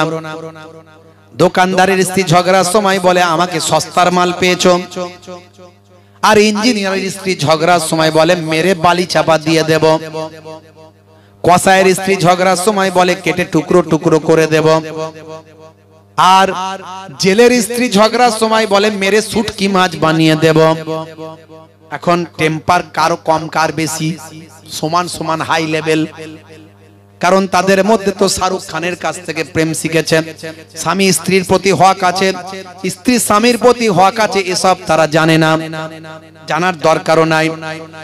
আল্লাহর নবী বলেন, হে মায়েরা বোনেরা শুনে রেখে দেন, আল্লাহর নবী বলেন যদি পৃথিবীর বুকে কোন মানুষকে সিজদা করার অনুমতি দিতাম, তাহলে আমি নবী বলতাম, হে মেয়েরা, হে মায়েরা বোনেরা, তোমরা তোমাদের স্বামীর পায়ে সিজদা করবে। স্বামীর মর্যাদা স্ত্রীর কাছে এতটা দেয়া হয়েছে, এত বিশাল পরিমাণে মর্যাদা দেয়া হয়েছে। আপনি বলবেন এতে মহিলাদের ছোট করা হয়েছে, আপনার এটা স্বাভাবিক মনে হতে পারে, আসলে না না না। দেখুন স্ত্রীর মর্যাদা কত দেয়া হয়েছে। ভাই আমার, একটা স্বামী যদি নামাজি পরেজগার আল্লাহওয়ালা হয়, কিয়ামতের দিনে ভাই আমার জান্নাতে যাওয়ার আগে সর্বশেষ ক্লিন চিট, সর্বশেষ সার্টিফিকেট নেবে তার স্ত্রীর কাছে।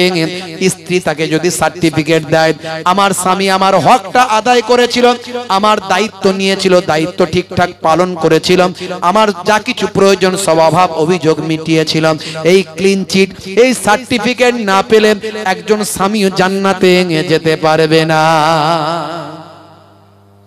ইসলামে কাউকে ছোট করা হয়নি, ইসলাম বুঝতে হবে। অনেকে বোঝে না তাই সমালোচনা করে। পিতামাতার সম্মান কত দেয়া হয়েছে। হে তরুণ যুবকেরা, নবী বলেছেন হুমা জান্নাতুকা ওয়া নারুকা, তোমাদের বাপ মাই জান্নাত, তোমাদের বাপ মাই গুলো জাহান্নাম। মুসলমানের ছেলে বাপ মাকে গেছে ভুলে, বুড়ো বাপ বুড়ি মাকে ঠিক মতো দেখাশোনা করে না, ঝগড়া করে। আব্বা জায়গা লিখে দেবে তো দাও, নাহলে চললাম। কোথায় যাবি, কোথায় যাবি? পল্টুর ছেলে পল্টুর বাপ পল্টুকে জায়গাটা লিখেছে, তুমি কবে লিখে দেবে বলো? বলে তুই তো আমার নেইছাই একটাই ছেলে, আমি মারা গেলে তোর সব। বলে ও সব কথা বুঝি না, আমাকে কবে লিখে দেবে সেটা বলো। বলে বাবা আমি বেঁচে আছি, এখনই লিখে নিতে চাস? বলে তাই, কোনো অসুবিধা নাই। বাপেরও টেম্পার বেড়ে গেল, বাম্পার না দিয়ে বলে গেট আউট ফ্রম হিয়ার, বেরিয়ে যা। ছেলেরও টেম্পার বেড়ে গেল, ব্রেক না দিয়ে রেসিন সাইকেল ধরে ভবু ভবু চলতে লাগলো। পল্টু ভাইয়ের দোকানে গিয়ে, ভাই আমার পল্টু ভাইয়ের দোকানে গিয়ে সাইকেলটার ব্রেক মেরে রেখে দিয়ে বলে মাথার টেম্পার বেড়ে গেছে, বাম্পার নাই। বলে কি হয়েছে বলিস, বল ভাই। বলে আর বলিস না, একটা কথা জানতে চাই, তোর কাছে কতগুলো তিরঙ্গার গুটকা আছে আমাকে দে ভাই। মুসলমানের ছেলে তিরঙ্গা গুটকা খায়, মনে চলছে অশান্তি, খাচ্ছে ওরা শান্তি, কারবারে চলছে ভালো। ভাই আমার ভালো চলছে, ধান্দা খাচ্ছে রজনীগন্ধা, আর মন করবে কমল, খাচ্ছে তখন বিমল। হে মুসলমানের ছেলে, নেশা করবেন না। কুল্লু মুস্কিরিন হারাম, প্রত্যেক নেশা হলো হারাম।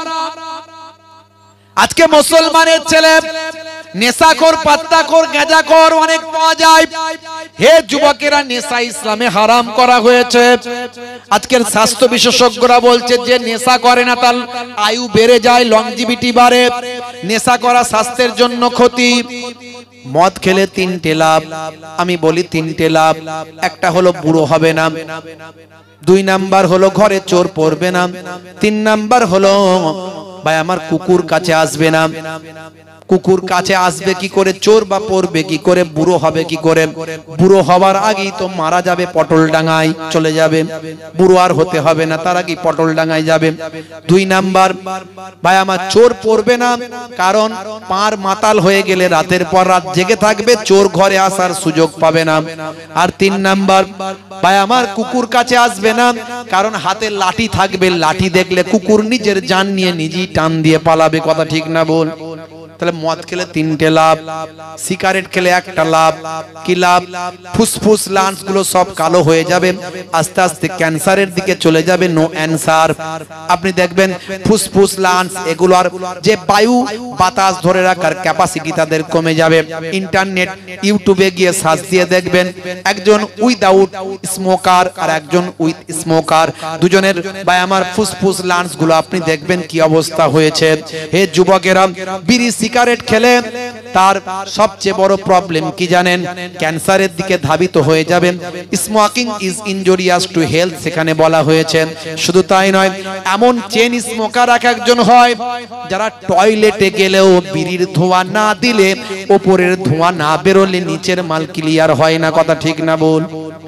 হে তরুণ যুবকেরা, আর যারা তিরঙ্গা গুটকা রজনীগন্ধা এই বিমল কমল যারা খায়, এদের নার্ভের সমস্যা হয়ে যায়। এগুলো সব ডাস্ট। কোন রকম নেশা করবেন না, নেশা মুক্ত জীবন যাপন করুন। বলে হুজুর আমরা কি মেয়ে মানুষ নাকি? এখন তো মেয়েরাও সিগারেট খাচ্ছে। কথা ঠিক না বল? শহর এলাকায় কলকাতার দিকে দেখবেন মেয়েরা সিগারেট খাচ্ছে, লম্বা লম্বা টান মারছে। আমাদের ঘরের নারীরা এখন সব মডার্ন হয়ে যাচ্ছে। হোক ভালো জিনিস, ইসলাম মডার্ন, ইসলাম নিজেই তো মডার্ন। ইসলামের থেকে মডার্নিজম আর কিছু হতে পারে না। দেখুন 1450 বছর আগে নবী নেশা মুক্ত জীবন যাপন করতে বলেছেন। আজকের স্বাস্থ্য বিশেষজ্ঞরা আল্লাহর নবীর কথাকে গ্র্যান্ড করেছে। জোরে বলুন সুবহান। আল্লাহর নবী 1450 বছর আগে বললেন, হে দুনিয়ার মানুষ শোনো, আল্লাহর কোরআন বলে দিয়েছে আমি আল্লাহ রাতকে তোমাদের কাছে পোশাক বানিয়ে দিয়েছি। পোশাক যেমন শরীরের সঙ্গে একেবারে লাগানো থাকে, শরীরের সঙ্গে লেপ্টে থাকে পোশাক। আমি আল্লাহ তোমাদের জন্য রাতকে পোশাক বানিয়েছি। মানে রাত্রে তুমি ঘুমাবে যখন অন্ধকার করে দিয়ে ঘুমাও। এটা ইনডাইরেক্ট ভাবে এই আয়াতে বলা হয়েছে, আর ডাইরেক্ট আল্লাহর নবী হাদিসের মধ্যে বলছেন যখন তুমি ঘুমাবে অবশ্যই আলোটা বন্ধ করে দাও। মুসলমানের ছেলে মোবাইল দেখতে দেখতে ঘুমায়, আলো বন্ধ করা তো দূরের কথা, সারা রাত লাইট জ্বলে, আলো জ্বলে, আর মোবাইলের আলোটাও জ্বলে, মোবাইলটা কাছেই থাকে, ইন্টারনেট চালু থাকে। মোবাইলের যে হাই রিফ্লেক্স বা আমার যে শরীরের এই যে মোবাইলের লাইটের যে একটা ক্ষতিকারক রশ্মি, এটা আমাদের শরীরের ক্ষতি করে। আর মাথার কাছে ইন্টারনেট চালু করলে শরীরের স্বাস্থ্যের জন্য ক্ষতি হয় এবং ক্যান্সারের দিকে শরীর ধাবিত হয়ে যায়। শুধু তাই নয়, হে তরুণ যুবকেরা, 1450 বছর আগে আল্লাহর নবী বললেন তুমি লাইটটা বন্ধ করে ঘুমাও। কোরআন মাজিদে আল্লাহ বললেন রাতকে আমি তোমাদের জন্য পোশাকের মতো বানিয়েছি, পোশাক করে দিয়েছি রাতকে তোমাদের জন্য। হে জওয়ান যুবকেরা, আপনি যদি লাইটটা বন্ধ করেন, আজকের স্বাস্থ্য বিশেষজ্ঞরা বলছেন 1450 বছর পর গবেষণা করে তারা দেখেছে যখন ঘুমাতে যাবেন, ঘুমের অন্তত বিছানায় পড়ার ঘুমিয়ে যাওয়ার 2 ঘন্টা পর লাইট যদি বন্ধ থাকে, চোখ ব্রেনকে ইন্ডিকেট করে, ব্রেনকে ভাই আমার সাউন্ড দেয়, ব্রেনকে ভাই আমার ইন্ডিকেট করে, বুঝিয়ে দেয় লাইট বন্ধ আছে। হে ব্রেন, তুমি এবার ক্যান্সার প্রতিরোধক হরমোনটা বের করে দাও। একটা ক্যান্সার প্রতিরোধক হরমোন আমাদের মাথার পেছন থেকে বের হয়, এই হরমোনটার নাম হলো মেলাটোনিন। এই মেলাটোনিন হরমোনটা তখনই বের হবে যদি অন্ধকার থাকে, আর ঘুমের গভীর ঘুমে যখন আচ্ছন্ন থাকবেন, অন্তত বিছানায় ঘুমিয়ে যাওয়ার 2 ঘন্টা পর মেলাটোনিন হরমোনটা বের হবে পেছন, মাথার পেছন সাইড থেকে বের হয়ে এই হরমোনটা ব্লাডের সঙ্গে মিশে যায়। এই হরমোনটা আপনার আমার ক্যান্সারের জন্য প্রতিষেধক হরমোন। দেখেছেন 1450 বছর আগে আল্লাহর নবী বলছে লাইট বন্ধ করে ঘুমাও। আল্লাহর কোরআন বলছে তোমাদের জন্য রাতকে আমি পোশাক করে দিয়েছি।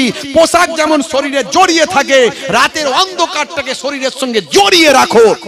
আর আজকের স্বাস্থ্য বিশেষজ্ঞরা আল্লাহর কোরআনকে প্রায়োরিটি দেয়, রাসূলের হাদিসকে স্বীকৃতি দেয়। জোরে বলুন সুবহানাল্লাহ। তাহলে আমার নবীর থেকে, ইসলামের থেকে, কোরআনের থেকে মডার্ন আর কি আছে যেটা আজকে গবেষণায় পাচ্ছে? সেটা 1450 বছর আগে আল্লাহর কোরআন, রাসূলের হাদিস বলেছে। জোরে বলুন সুবহানাল্লাহ। কটা বলবো আমি?